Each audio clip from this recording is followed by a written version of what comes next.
ಇರಾನ್ನ ಪರಮಾಣು ಘಟಕದ ಮೇಲೆ ದಾಳಿ, ಅಮೆರಿಕ ಇಸ್ರೇಲ್ ಸೇನೆಯಿಂದ ಜಂಟಿ ಅಟ್ಯಾಕ್.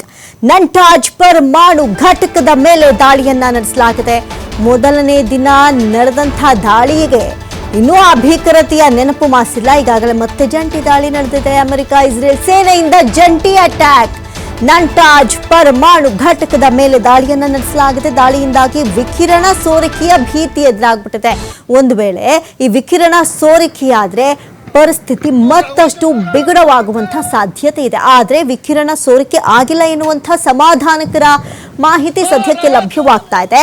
ಪರಮಾಣು ಘಟಕದ ಸುತ್ತಲಿನ ಜನರ ಸ್ಥಳಾಂತರಕ್ಕೆ ಸೂಚನೆಯನ್ನ ಕೊಡಲಾಗಿದೆ. ಒಂದು ವೇಳೆ ಸೋರಿಕೆಯಾದ್ರೆ ಅತಿ ದೊಡ್ಡ ಮಟ್ಟದಲ್ಲಿ ಆ ಒಂದು ಸ್ಫೋಟ ಸಂಭವಿಸುವಂತಹ ಸಾಧ್ಯತೆ ಇರೋದ್ರಿಂದ ಈ ಪರಮಾಣು ಘಟಕದ ಸುತ್ತಮುತ್ತಲಿನ ಜನ ಏನಿರ್ತಾರೆ, ನಿರ್ದಿಷ್ಟವಾಗಿ ಇಷ್ಟು ಕಿಲೋಮೀಟರ್ನ ಒಳಗಿರುವಂತಹ ಜನರಿಗೆ ಆ ಸ್ಥಳ ಸೇಫ್ ಅಲ್ಲ, ಎನಿ ಟೈಮ್ ಅಟ್ಯಾಕ್ ಆಗಬಹುದು ಎನ್ನುವಂತಹ ನಿರೀಕ್ಷೆಯಿಂದ ಅಲ್ಲಿನ ಜನರನ್ನ ಬೇರೆಡೆಗೆ ಸ್ಥಳಾಂತರ ಮಾಡಬೇಕು ಅಥವಾ ಆಗಬೇಕು ಎನ್ನುವಂತಹ ಸೂಚನೆಯನ್ನ ಕೊಡಲಾಗಿದೆ. ನೋಡಿ, ಇರಾನ್ನ ಪರಮಾಣು ಘಟಕದ ಮೇಲೆ ಅಮೆರಿಕ ಇಸ್ರೇಲ್ ಸೇನೆಯಿಂದ ಜಂಟಿ ಅಟ್ಯಾಕ್ ಅನ್ನ ಮಾಡಲಾಗಿದೆ. ಒಂದೊಂದೇ ತೈಲ ಘಟಕಗಳನ್ನ ಉಡೇಸ್ ಮಾಡಿ ಇರಾನ್ನ ನೆಲ ಕಚ್ಚುವಂತೆ ಮಾಡುವಂತಹ ಟಾರ್ಗೆಟ್ ಅನ್ನ ಹೊಂದಂತಿದೆ ಅಮೆರಿಕ ಇಸ್ರೇಲ್. ಇದೀಗ ಜಂಟಿ ದಾಳಿ ಮತ್ತೆ ಇವತ್ತು ಶುರು ಮಾಡಿದ್ದು.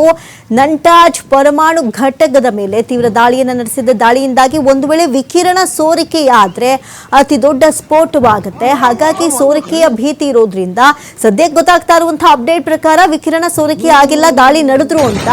ಒಂದು ವೇಳೆ ನಡೆದ್ರೆ ಅಲ್ಲಿನ ಸ್ಥಳದ ಜನರೇನಿರ್ತಾರೆ ಅವ್ರನ್ನೆಲ್ಲರನ್ನು ಮೊದಲೇ ಬುದ್ಧಿವಂತಿಕೆ ಉಪಯೋಗಿಸಿ ಬೇರೆ ಕಡೆಗೆ ಸ್ಥಳಾಂತರ ಮಾಡುವಂತಹ ಸೂಚನೆಯನ್ನ ಕೂಡ ಕೊಡಲಾಗಿದೆ.